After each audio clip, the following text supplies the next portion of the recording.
है। चलिए, bank Nifty अब 43,100 के नीचे और 43,096 इस समय बैंक निफ्टी पर रेट। और जो थोड़ी सी आप एक रिकवरी देख रहे थे हर्षदा, उसमें वापस एक हल्की सी सेलिंग आ रही है, लेकिन मिड कैप में कोई भी प्रॉब्लम नहीं है। मिड कैप इंडेक्स ज़बरदस्त 1% तेज़ी मिड कैप इंडेक्स की। इनफैक्ट ये हमने देखा भी है कि इसमें जो लास्ट वीक मिड कैप की पिटाई हुई थी फ्राइडे को, उसके बाद इस पूरे वीक धीरे धीरे धीरे करके मार्केट ने उस वो जो एक सबसे ख़राब सेशन था फ्राइडे को, उसको पूरा का पूरा ठीक करने की कोशिश की। और ये 7 डे मूव, अब वो जो फ्राइडे का वाटरफॉल डिक्लाइन था उसको पूरा रिकवर कर लिया मिड कैप इंडेक्स ने, और अब करीब करीब 1% गेन के साथ ही बैठा है। हालांकि पिछले हफ्ते के स्टार्ट से देखेंगे तो मेरे ख्याल से अभी भी थोड़ा मिड कैप में पेन है, लेकिन ओवरऑल अच्छी रिकवरी है मिड कैप में इस हफ्ते में। जी हाँ, और काफ़ी यूनिक ट्रेड्स यहाँ पर सामने आते हुए दिखाई दे रहे हैं। और हमारे जानकार ने भी कन्विक्शन ट्रेड के लिहाज से वो एनबीएफसीज की बात की थी। उसमें से एक स्टॉक जो राजेश सातपुते दरअसल क्लोजली ट्रैक करते हैं, मनप्पुरम फाइनेंस, इस पर एक व्यू दीजिए राजेश जी, फिर थोड़ा सा गियर शिफ्ट करके ऑटो कंपनियों की तरफ जाएंगे। लेकिन मनप्पुरम फाइनेंस आज का ये मूव 116 के स्तर पर, क्या सलाह है? हर्षद जी, देखिए मेरे हिसाब से आज थोड़ा इसका अगर आप चार्टिकली देखें तो ब्रेकआउट हुआ है। इसने अपने 200 डेज, 100 डेज, 50 डेज, ये जो क्लस्टर था इसके ऊपर ये क्लोज हो रहा है। तो इनफैक्ट यहाँ पे जो 114 का लेवल था इसके ऊपर ये बाय का ट्रिगर होता है। तो इसका जो टारगेट होगा एज ए बीटीएसडी भी देखे तो 122 का बनेगा। 122 के बाद फिर मुझे लगता है 130 का टारगेट पोजिशनली अनफोल्ड होगा। सो 117 पे बाय साइड का ट्रेड होगा, 114 का स्टॉप लॉस। चलिए, अब नया साल जब स्टार्ट होगा तो फर्स्ट डे पर सबसे बड़ा ट्रिगर जो मार्केट को मिलेगा, जो मार्केट मूविंग ट्रिगर है, वो है ऑटो सेल्स। कंपनियां आंकड़े लेकर आएंगी। कुछ कंपनियां 1 जनवरी को, कुछ 2 जनवरी को ये सारे आंकड़े आएंगे।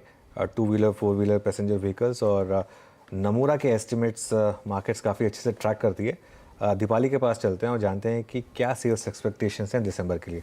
दीपाली, बताइए। शुक्रिया अनुज, और नंबर्स बताएं प्रिसाइज, उससे पहले कुछ की टेक अवेज बता देते हैं। क्या एक्सपेक्ट करना चाहिए इस बार के सेल्स नंबर्स में? पहली चीज तो ये कि जो मीडियम और हेवी कमर्शियल व्हीकल सेगमेंट है, जहां हमने इस साल की शुरुआत से रिकवरी देखी थी, वो रिकवरी सस्टेन होती हुई दिखेगी डिमांड फ्रंट पे। लेगार्ड्स रहेंगे two wheelers. In fact two wheelers में डिमांड स्लो डाउन के इंडिकेशन मिल रहे हैं। प्री फेस्टिव सेल्स वाले लेवल्स फिलहाल ऑटो कंपनीज पोस्ट करते हुए दिखाई देंगे, और फिलहाल नियर टर्म में कोई इमीडिएट रिकवरी भी दिखाई नहीं दे रही है डिमांड फ्रंट पे। वहीं अगर पैसेंजर व्हीकल सेगमेंट की बात करें तो यहाँ पर डिमांड स्लो डाउन के इंडिकेशन आना शुरू हुए हैं। स्पेशली जो एंट्री लेवल सेगमेंट है, यानी कम बजट की कार्स हैं, उनकी डिमांड में कमी आई है। मिड सेगमेंट फिर भी कंपैरेटिवली बेटर परफॉर्म कर रहा है।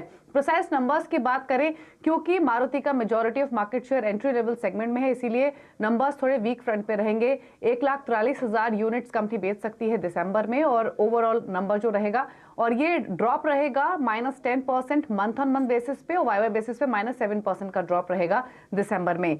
M&M की बात करें, क्योंकि M&M की ज्यादातर गाड़ियां मिड साइज सेगमेंट में दिखाई देंगी, इसीलिए इनके ऑटो सेल्स नंबर्स आपको कंपैरेटिवली बेटर दिखाई देंगे। जो आंकड़ा रहेगा वो 54,800 का रहेगा, यानी पिछले साल के मुकाबले 40% की ग्रोथ रहेगी। ऑल्दो नवंबर के मुकाबले -6% की ग्रोथ M&M पोस्ट कर सकता है, लेकिन मारुति से बेटर परफॉर्मेंस M&M की रहेगी। सिमिलरली ट्रैक्टर सेल्स की बात करें तो 21,300 यूनिट्स M&M की रह सकती है दिसंबर में। पिछले साल 18,300 का आंकड़ा था, यानी वाई बेसिस पे 17% की ग्रोथ, लेकिन मंथ ऑन मंथ बेसिस पे यहां भी ड्रॉप रहेगा 30% के आसपास का।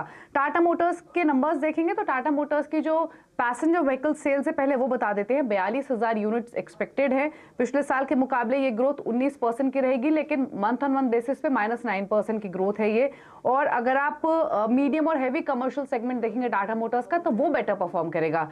जो MHCV सेगमेंट है, वहां पर 13,000 यूनिट्स कंपनी बेच सकती है, जो कि ग्रोथ रहेगी 9% के आसपास की सालाना आधार पर, और 9% के आसपास की growth month on month basis पे दिखाई देगी। ऑल्दो अगर आप टोटल सेल्स देखेंगे टाटा मोटर्स की, तो 32% की ग्रोथ दिखेगी वाई बेसिस पे, 17% की डी ग्रोथ दिखेगी मंथ ऑन मंथ बेसिस पे। अशोक लेलैंड के नंबर्स काफी इंटरेस्टिंग है। यहाँ 14,500 यूनिट्स कंपनी बेच सकती है, जो ग्रोथ रहेगी 16% के आसपास की सालाना आधार पर। मंथ ऑन मंथ बेसिस पे ये फ्लैट नंबर्स रहेंगे। आयशर मोटर्स के भी, इनफैक्ट वोल्वो आयशर के नंबर्स देखेंगे तो अगेन, क्योंकि कमर्शियल सेगमेंट अच्छा परफॉर्म कर रहा है, तो यहाँ भी इनके नंबर्स बेहतर दिखाई देंगे। आपको मंथ ऑन बेसिस पे 16% की ग्रोथ दिखाई देगी।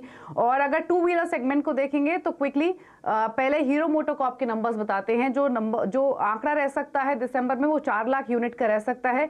ये 1% की ग्रोथ रहेगी सालाना आधार पर, और मंथ ऑन बेसिस पे 2% की ग्रोथ रहेगी। हीरो मोटो को डोमेस्टिक मार्केट का बेनिफिट मिलेगा, जिसकी वजह से आपको स्लाइट ग्रोथ दिख रही है।